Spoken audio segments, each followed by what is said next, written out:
Shalom, puji Tuhan Bapak Ibu, Saudaraku sekalian, melalui program Bible Study Online CK7, kita bisa berjumpa kembali. Guna melanjutkan pembelajaran kita di dalam kitab Ayub. Hari ini kita akan belajar dari Ayub pasal yang ke-17 mengenai keluhan Ayub terhadap perlakuan Allah. Nah, pasal 15, 16, 17 sampai 21 merupakan kelompok pasal yang membahas babak kedua dari dialog Ayub dengan ketiga sahabatnya. Ayub dengan tabah berpaut kepada Allah, sedangkan pada saat bersamaan ia harus mempertahankan ketidakbersalahannya, bersangkut paut dengan kondisi penderitaan, pergumulan hidup yang sedang dia alami. Nah, sebelum kita membahas lebih lanjut untuk pasal 17 ini, mari saya ajak kita semua menghampiri Tuhan. Kita angkat hati kita, roh kita di hadapan Allah. Kita memasuk hadirat-Nya, kita sembah dan puji Dia. Allah yang baik, Allah yang setia. Inayasan dan abana-bana ya Rabb.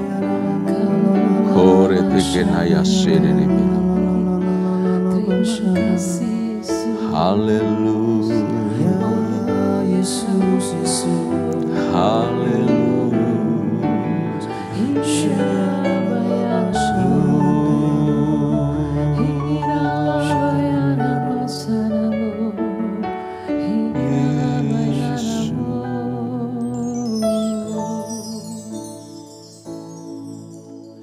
hidupku dalam tangan-Mu, oh Yesus.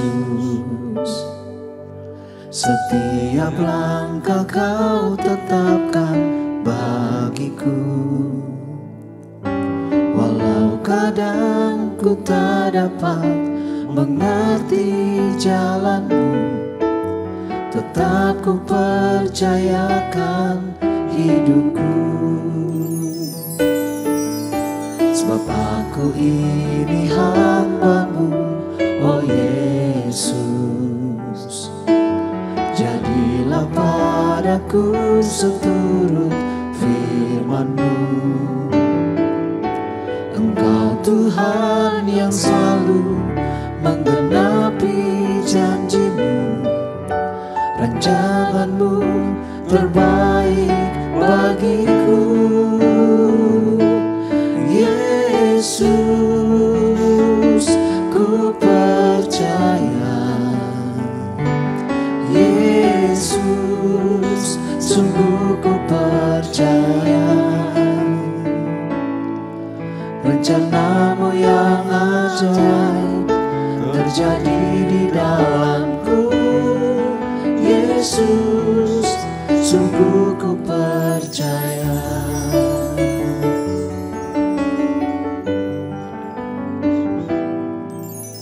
Hidupku dalam tangan-Mu, oh Yesus. Setiap langkah Kau tetapkan bagiku. Walau kadang ku tak dapat mengerti jalan-Mu, tetap ku percayakan hidupku. Sebab aku ini hamba-Mu, oh Yesus. Jadilah padaku seturut firman-Mu. Engkau Tuhan yang selalu menggenapi janji-Mu. Rancangan-Mu terbaik bagiku. Yesus, ku percaya. Yesus, sungguh ku percaya. Rencana-Mu yang ajaib terjadi di dalamku. Yesus, sungguh ku percaya. Yesus, ku percaya. percaya, Yesus, sungguh ku percaya. Rencanamu yang ajaib terjadi di dalamku, Yesus, sungguh ku percaya. Yesus, ku percaya. Yesus, sungguh ku percaya. Rencanamu yang ajaib terjadi di dalamku, Yesus, sungguh ku percaya. Rencanamu yang ajaib terjadi di dalamku, Yesus, sungguh ku percaya. Rencanamu yang ajaib terjadi di dalamku, Yesus, sungguh ku percaya.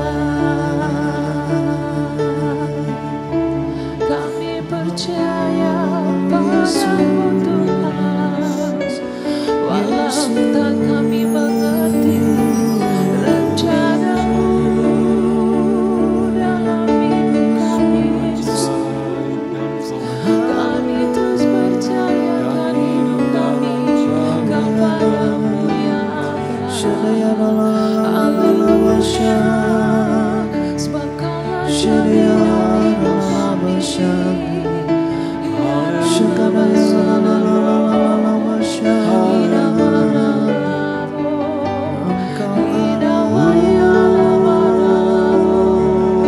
Sumber kekuatan Kami percaya pada Tuhan, ya Allah Bapa, ya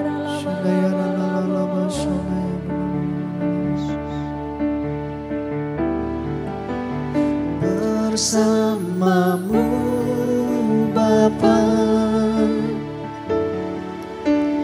ku lewati semua. Perkenananmu yang teguhkan hatiku. Engkau yang bertindak, memberi pertolongan.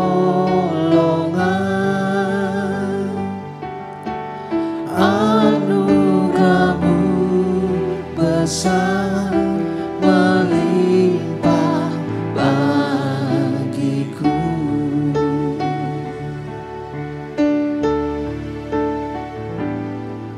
Engkau ada bersamaku di setiap musim hidupku. Tak pernah Kau biarkan ku sendiri.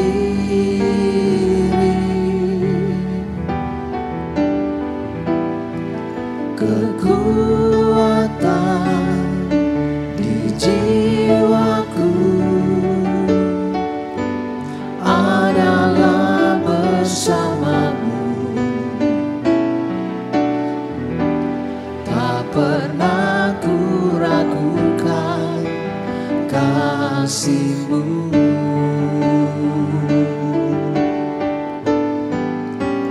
Bersamamu Bapa, ku lewati semua. Perkenananmu yang teguhkan hati.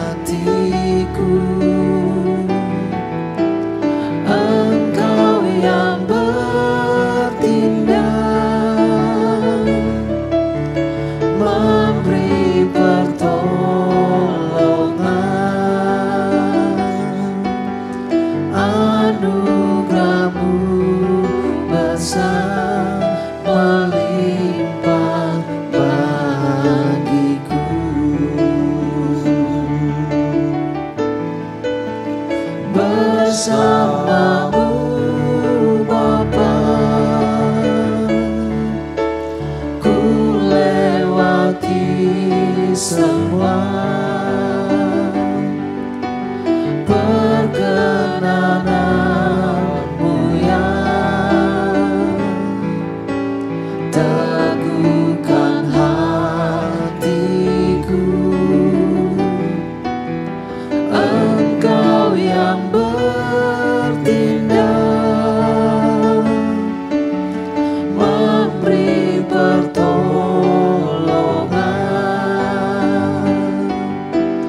anugerah-Mu besar melimpah bagiku.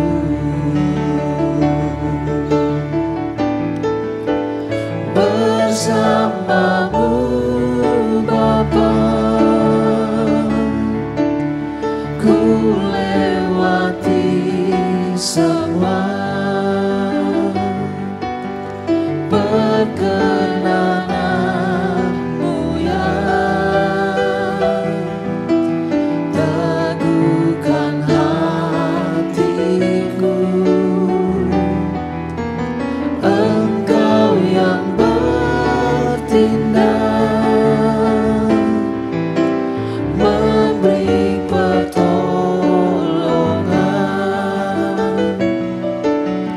anugerah-Mu besar melimpah bagiku.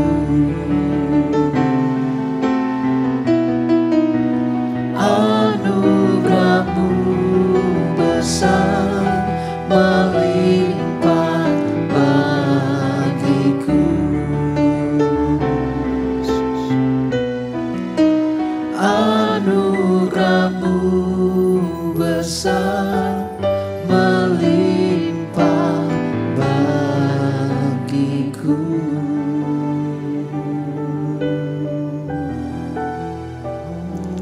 Oh, Yesus, Yesus, Terima kasih Tuhan. anugerah-Mu besar melimpah bagi kami.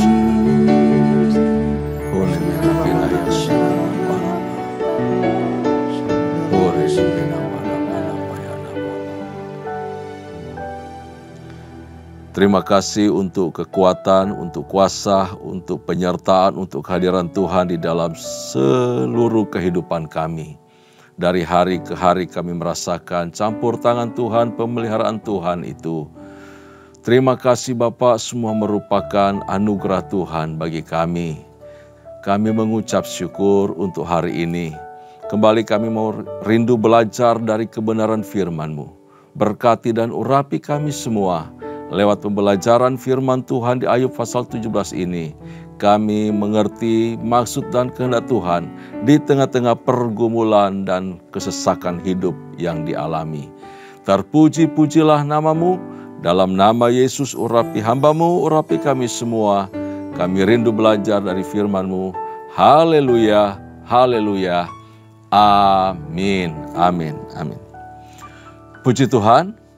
Bapak Ibu kekasih di dalam Tuhan, mari kita langsung membaca Alkitab kita di dalam Ayub pasal yang ke-17. Buku Alkitab saya di halaman 554. Halaman 554. Nah, ayat 1 sampai ayat yang ke-10 kita akan baca lebih dahulu bagian tersebut. Ayat 1 sampai ayat yang ke-10. Saya akan pandu kita semua membaca bagian ini. Dan Bapak Ibu boleh menyimak atau membaca juga di rumah. Demikian firman Tuhan. Semangatku patah, umurku telah habis, dan bagiku tersedia kuburan. Sesungguhnya aku menjadi ejekan, mataku terpaksa menyaksikan tantangan mereka. Biarlah Engkau menjadi jaminanku bagimu sendiri. Siapa lagi yang dapat membuat persetujuan bagiku? Karena hati mereka telah Kau tetapkan bagi pengertian. Kau katupkan bagi pengertian. Itulah sebabnya Engkau mencegah mereka untuk menang. Barang siapa mengadukan sahabatnya untuk mencari keuntungan, mata anak-anaknya akan menjadi rabun. Aku telah dijadikan sindiran di antara bangsa-bangsa, dan aku menjadi orang yang diludahi mukanya. Mataku menjadi kabur karena pedih hati. Segala anggota tubuhku seperti bayang-bayang. Orang-orang yang jujur tercengang karena hal itu, dan orang yang tidak bersalah naik pitam terhadap orang fasik. Meskipun begitu, orang yang benar tetap pada jalannya, dan orang yang bersih tangannya bertambah-tambah kuat. Tetapi kamu sekalian, silakan datang kembali. Seorang yang mempunyai hikmat takkan kudapati di antara kamu. Nah, dalam pasal 17 ini, kita tadi membaca dari ayat pertama sampai yang ke-10 bahwa Ayub sebenarnya sedang mengais suatu harapan. Jadi Ayub sedang mengais suatu harapan di tengah keputusasaan hidup. Kita sudah pelajari betapa luar biasa penderitaan hidup yang dialami oleh Ayub. Sehingga harapan itu menjadi sesuatu yang sangat langka untuk dia dapatkan. Nah, ini berupaya untuk mencari, mendapatkan, menerima, atau memperoleh namanya harapan. Apa itu harapan Bapak Ibu kasih dalam Tuhan? Harapan itu adalah satu proyeksi imajinasi, ya, dan energi yang kemudian membangkitkan pikiran, perasaan, kekuatan baru untuk menghadapi setiap kemungkinan melawan semua keadaan buruk yang bisa menimpa kita atau yang sedang kita jalani. Nah, sebagai orang yang sudah hancur hati, Ayub itu percaya bahwa sebentar lagi ia akan mati. Sebentar lagi ia akan mati. Ia memandang dirinya sebagai orang yang ditinggalkan oleh Allah, tidak dihiraukan lagi, tidak ditengok lagi. Ya, jadi dia merasa sepi sendiri dan tidak ada yang peduli terhadap dia termasuk Allah. Dan pada akhirnya dia menjadi sasaran cemoohan, ejekan, sindiran dari rekan-rekannya. Itu dari apa yang kita baca tadi sangat nyata sekali bagaimana dia bergumul untuk kemudian membangkitkan semangatnya memperoleh harapan. Nah, Ayub tidak bisa berbuat apa-apa untuk dapat meraih harapan itu. Selain dia harus tabah di dalam keyakinannya bahwa dia sesungguhnya pribadi yang benar. Dia nggak ada dalam posisi yang salah. Ia mempertahankan keyakinannya akan keadilan Allah. Bahwa suatu waktu, suatu saat keadilan Tuhan akan turun atasnya. Kita tahu bahwa Ayub tidak mengerti apa-apa di belakang peristiwa sampai membuat dirinya seperti itu. Antara iblis dengan Tuhan, dialognya nggak disampaikan kepada Ayub. Jadi dia betul-betul nggak ngerti situasi yang dihadapinya. Dia percaya bahwa Allah itu berlaku adil. Sekalipun semua situasi kelihatan bertentangan dengan apa yang sedang dia alami. Seperti yang dikatakan di ayat yang ketiga sampai ayat yang kelima tadi. Biarlah engkau menjadi jaminanku bagimu sendiri. Tuhan menjadi jaminan bagi diri Ayub. Jadi di sini Ayub berani meminta Tuhan menjamin kebenaran dirinya dan menyatakan para sahabatnya itu bersalah. Bahwa teman-teman yang datang, teman-temannya yang besuk dia, teman-teman yang harusnya menghibur, ternyata berada di posisi yang berlawanan dengan dirinya. Nah, Ayub meminta pembelaan dari Tuhan. Engkau jaminanku, engkau tahu siapa aku. Engkau tahu aku tidak bersalah. Dan tolong beritahu mereka, tempatkan mereka itu sebagai orang-orang yang bersalah. Sahabat-sahabatku itu mereka adalah orang-orang yang bersalah. Sebab mereka telah memfitnah aku. Waduh, jadi luar biasa ya keluhan Ayub, permintaan Ayub kepada Tuhan. Kekasih dalam Tuhan, Tuhan menjadi satu-satunya harapan bagi Ayub untuk membuktikan dirinya benar. Tuhan satu-satunya bagi Ayub menjadi pembela bagi dirinya. Saya percaya bahwa kita juga sebagai orang percaya, orang yang punya Kristus, orang yang punya Tuhan, ketika di tengah situasi yang sulit, yang sangat berat sekalipun, kita diingatkan bahwa kita punya pengharapan. Pengharapan kita siapa? Tuhan Yesus sendiri. Di dalam Ibrani pasal 6 ayat 19 dikatakan bahwa pengharapan itu adalah sau yang kuat. Sau yang kuat, itu anchor ya, jangkar yang kuat.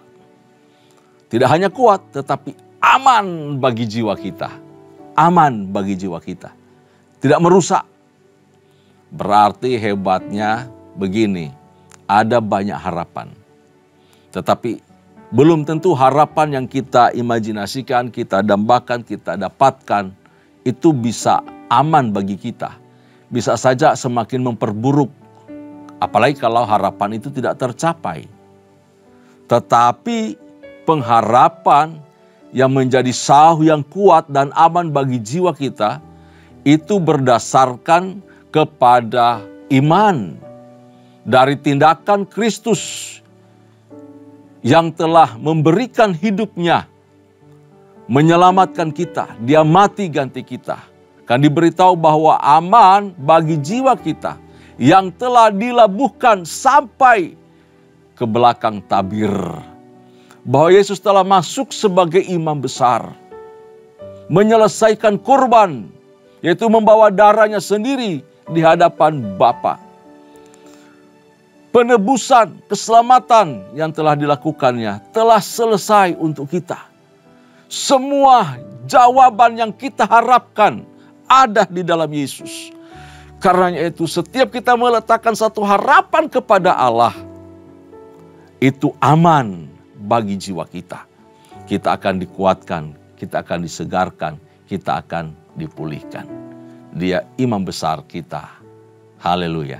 Nah, Ayub sekali lagi meminta kepada Tuhan agar tudingan dosa itu dari sahabat-sahabatnya terhadap dia dibalikkan kepada mereka yang menuduh, mereka yang sedang menempatkan Ayub sebagai orang yang bersalah, itu para sahabatnya. Oleh karena itu, bahwa tuduhan-tuduhan tersebut itu tidak terbukti, ya. Karena tuduhan-tuduhan mereka tidak terbukti, itu hanya menyakiti hati Ayub. Lalu dia minta Tuhan, udah tempatkan mereka sebagai orang-orang yang dituduh, sebagai orang-orang pelaku kejahatan. Ayub telah dituduh berbuat dosa. Hal itu tentu membuat orang lain menganggap dia hina. Karena ocehan dari 3 dan 4 sahabatnya sudah terdengar kemana-mana. Dibuktikan bahwa Ayub itu bersalah, yaitu kondisi penderitaan yang tiada henti, terus-menerus dia alami. Di ayat yang ke-6 diberitahu, aku telah dijadikan sindiran di antara bangsa-bangsa dan aku menjadi orang yang diludahi mukanya. Tidak dianggap, diremehkan, tidak dipandang lagi. Bahkan orang jujur tidak dapat mengerti keadaan diri Ayub. Di ayat yang ke-8 diberitahu, orang-orang yang jujur tercengang karena hal itu. Namun sebagai orang benar, Ayub tak goyah, ya. Dia tetap kokoh di dalam Tuhan. Dia tetap kokoh untuk menemukan harapan. Dan kali ini dia berusaha membangkitkan harapan ini supaya terjadi dalam kehidupannya. Meskipun begitu, orang yang benar tetap pada jalannya. Ayat yang ke-9. Seorang yang mempunyai hikmat takkan kudapati di antara kamu. Ayat yang ke-10 Ayub menutup ayat 10 itu bahwa kalaupun kalian tetap menuduh aku bersalah, kalian sesungguhnya bukan orang yang berhikmat. Kalian tidak bisa memojokkan aku lagi. Itu argumentasi Ayub kepada sahabat-sahabatnya. Ayat pertama sampai ayat yang ke-10. Kita lanjutkan pembacaan kita dari ayat yang ke-11 sampai ayatnya yang ke-16. Sekali lagi saya akan pandu kita membaca bagian ini. Umurku telah lalu, telah gagal rencana-rencanaku, cita-citaku. Malam hendak dijadikan mereka siang. Terang segera muncul dari gelap, kata mereka. Apabila aku mengharapkan dunia orang mati sebagai rumahku, menyediakan tempat tidurku di dalam kegelapan, dan berkata kepada liang kubur, engkau ayahku, kepada berengah ibuku dan saudara perempuanku. Maka di manakah harapanku? Siapakah yang melihat adanya harapan bagiku? Keduanya akan tenggelam ke dasar dunia orang mati. Apabila kami bersama-sama turun ke dalam debu. Nah, jadi kalau di ayat yang pertama sampai ke-10 bahwa kita melihat satu terobosan di dalam pergumulan Ayub yaitu harapan, dan satu-satunya harapan Ayub yaitu Tuhan sendiri dan tidak ada yang lain. Di ayat-ayat yang ke-11 sampai yang ke-16 ini, kita melihat bagaimana harapan itu terus didengungkan. Sekalipun arahnya menuju kepada keputusasaan. Ayub terus mengadu kepada Tuhan supaya Tuhan membela dirinya. Integritas imannya tidak pernah luntur ya di tengah pergumulan yang sangat berat ini, tapi dia tetap bawa perkara itu kepada Tuhan. Bapak Ibu kasih dalam Tuhan, bagaimana dengan kita? Di tengah-tengah pergumulan yang sedang kita hadapi, apakah kita punya pegangan hidup? Apakah kita percaya janji Tuhan? Apakah kita tetap menyerahkan di dalam doa? Apa kita tetap mengucap syukur kepada Tuhan? Atau kemudian pupus harapan? Hilang harapan dan tak mampu lagi percaya kepada Tuhan. Harapan kita hanya dalam Tuhan. Betapapun beratnya hidup, persoalan hidup, pergumulan hidup, saya percaya bahwa di dalam Kristus kita akan selalu menemukan harapan yang baru. Seperti yang Ayub lakukan. Nah, bahwa di ayat 11 sampai 16 ini, bagi Ayub, kalau dia menyerah dengan harapan yang terus diraih, coba ditangkap, coba digumuli atau dibangkitkan. Karena tuduhan-tuduhan yang semakin berat yang mengarah kepadanya, ia juga ada niat untuk menyerah dari harapan itu. Kayaknya harapan yang paling nyata itu ada di dunia orang mati. Kira-kira pikiran Ayub seperti itu. Sudah berupaya membangkitkan harapan, tetapi tuduhan ocehan semakin kencang kepada dirinya. Jadi dia berpikir kayaknya harapan yang benar, harapan yang gua tuju ini lebih nyata adalah ke dunia orang mati. Di dunia orang mati, dia akan tenggelam, habis, selesai. Pengharapan pasti pupus, tidak ada lagi. Karena pengharapan cuma ada di dunia orang hidup. Jadi sepertinya yang paling realistis adalah dunia orang mati itu sendiri. Namun sebaliknya, kita menemukan bahwa Ayub betapa dia yakin. Ini nih, luar biasanya Ayub. Sudah mau putus harapan. Rasanya pengen mati. Tetapi dia kembali kepada dirinya bahwa gua kan gak salah. Aku kan pribadi benar. Tidak melakukan dosa yang mengakibatkan saya harus menderita seperti ini. Jadi dia melihat bahwa Allah tetaplah Allah yang adil. Dia percaya bahwa Tuhan akan berjuang membela dirinya. Saudara-saudaraku, selama kita masih hidup, maka selama itu pula ada harapan bagi kita. Ada harapan yang harus kita coba bangkitkan dan harus kita raih. Pengkhotbah pasal 9 ayat yang keempat. Pengkhotbah 9 ayat yang keempat berkata begini, bahwa tetapi siapa yang termasuk orang hidup mempunyai harapan. Amin. Tetapi siapa yang termasuk orang hidup mempunyai harapan. Karena anjing yang masih hidup lebih baik daripada singa yang telah mati. Artinya sehebat apapun kita, setenar apapun kita, sebesar apapun nama kita, dianggap mulia, terhormat, keren, sebanyak apapun kekayaan yang kita timbun, kalau kita mati, tidak ada lagi harapan buat kita. Tetapi seadanya kita saat ini, dalam kesederhanaan ataupun dililit masalah berat, pergumulan yang tiada ujung habis, kapan kelarnya nggak jelas. Selama nafas hidup masih ada, berarti kita masih punya pengharapan. Amin. Masih punya pengharapan. Jadi belajarlah kepada Ayub dari pasal yang ke-17 yang kita baca pada hari ini. Bangkitkan harapan kita.